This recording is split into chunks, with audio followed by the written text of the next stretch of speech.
Hello, नमस्कार मेरे प्यारे विद्यार्थियों। जैसा कि कल फिजिक्स 12 सीबीएसई बोर्ड का पेपर था, बहुत से बच्चे ऐसे स्टूडेंट्स हैं जो कि मुझे मैसेज करके, कॉल करके कह रहे हैं, "सर मेरा पेपर बहुत ही बेकार गया है, सर पेपर पता नहीं क्या आ गया था सर, कुछ नहीं समझ में आ रहा था सर पेपर में।"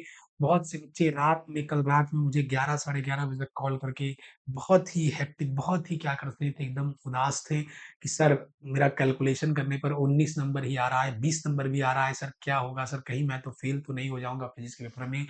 देखो बच्चों, जो पेपर हो गया है उसके लिए ज़्यादा आपको परेशान होने की अब ज़रूरत नहीं है, क्योंकि पेपर बीत गया। आप उसमें जो लिखना था, जो आपको एफर्ट लगाना था, जो आपको करना था, जो भी आप पढ़े थे साल भर, वो सारा कुछ तो उसमें लिख कर आए होंगे, मुझे विश्वास है। जो भी मैंने आप लोग को पढ़ाया था, वो भी आप सभी लोग लिख कर आए होंगे। लेकिन पेपर के लेवल, पेपर की सिचुएशन को देख के मुझे भी लगता है कि हाँ, पेपर बिल्कुल सच में काफ़ी टफ पेपर आ गया था। अगर इस सेट की बात करें, जो बच्चे ने मुझे ये सेट पेपर दिया है, तो ये सेट बाकी के सेटों से काफ़ी मतलब ज़्यादा अगर बोला जाए तो काफ़ी मतलब टफ पेपर है। ऐसा सीबीएसई को करना नहीं चाहिए था, जो कि बिल्कुल गलत सीबीएसई ने किया है।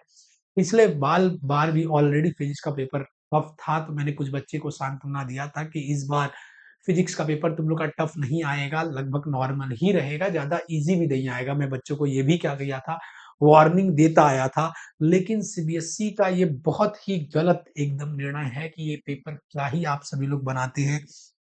अगर बनाना ही है टफ, तो सारे पेपर को क्या करो टफ बनाओ, और आप जो मॉडल पेपर क्या करते हो रिलीज करते हो, जो आप सैंपल पेपर क्या करते हो रिलीज करते हो, उसको भी इसी तरीके से इसी पैटर्न में क्या करो, बच्चों को पहले ही उसको क्या कर दो, वार्न कर दो। लेकिन बहुत ही गलत है, सीबीएसई ने गलत किया है। लेकिन अब जो हो गया बच्चों, वो हो गया। इस समय मैं अपने बच्चों के साथ खड़ा हूँ। बच्चे जो आज आगे का पेपर है, आप उस पे फोकस करो। जो पीछे की पेपर बीत गई, अब उसके लिए परेशान मत हो, कैलकुलेशन करने में मत लगो कि सर मेरा इतना नंबर आ रहा है, इतना नंबर आ रहा है, सर मैं फेल हो जाऊँगा, ये सब में परेशान मत हो बच्चों। आप सभी लोग अब concentrate, do not dwell in the past, past की अब चिंता मत करो, ठीक है? अब जो आपका फ्यूचर है, जो आपके पेपर बचे हुए हैं, उस पेपर में अपने 100% एफर्ट लगाओ बच्चों। और बाकी जो पेपर आप दे के आए हो, इस पेपर में आपको अच्छे मार्क्स मिलेंगे। पिछले बार भी बहुत बच्चे बोल रहे थे सर मैं फेल हो जाऊंगा फिजिक्स के पेपर में। पिछले बार भी जो पेपर टफ आए थे, लेकिन उनके 70 में 40-45 नंबर तक आ गए थे। जो बच्चे कह रहे थे कि मैं फेल हो जाऊंगा फिजिक्स पेपर में, वो बच्चे 70 में जो कैलकुलेशन लगाए थे 18-19 नंबर का, वो 40-45 नंबर 70 में पा गए थे। आपको भी नंबर मिलेगा अगर आप क्वेश्चन अटेम्प्ट किए हो, क्वेश्चन को आप किए हो, तो आपको भी नंबर मिलेगा। परेशान होने की जरूरत नहीं है। आप सभी लोग भी क्या किए हो, अगर क्वेश्चन करके आए हो, सारे क्वेश्चन देखिए, मैं क्वेश्चन कुछ आपको दिखा दे रहा हूँ कैसे कैसे क्वेश्चन आए हैं। क्वेश्चन भी आप सभी लोग देख लो, देखो ध्यान से। ये सारे क्वेश्चन देख रहे होगे, सेक्शन ए से एमसीक्यू भी। ये देखो भाई, कुछ कुछ एमसीक्यू इजी था, तो कुछ कुछ तो आप कर ही लिए होगे। देखिए, अगर हम आप बात करें, अगर आपकी बात करें तो 70 नंबर में देखो बच्चों, ध्यान से देखो, पेपर कितनी भी टफ था, पेपर टफ तो था ये मानते हैं, लेकिन 70 नंबर में आप सभी बच्चे जो भाई अच्छे स्टूडेंट हैं, वो 70 में भी 40 नंबर के क्वेश्चन, 30 नंबर के क्वेश्चन क्या करेंगे, बना लेंगे। 30 से 35 नंबर के क्वेश्चन क्या करते हैं, बना लेते हैं। क्वेश्चन लेंदी था, लैंग्वेज में उलझाया था, हम मानते हैं ऐसा क्वेश्चन नहीं देना चाहिए था सीबीएसई को, लेकिन आप सभी लोग कर लेते बच्चों। 70 में 30-35 नंबर तो आपका आ ही जाता, ठीक है? क्यों? क्योंकि मैंने बार बार आपसे क्या किया था, बार बार आपको वार्न किया था कि क्वेश्चन छोड़ के आपको नहीं आना है। क्वेश्चन छोड़ के, जैसे देखो ध्यान से, मैं ही दिखाता हूँ एमसीक्यू, आपको मैं थ्योरेटिकल क्वेश्चन दिखाता हूँ, ठीक है?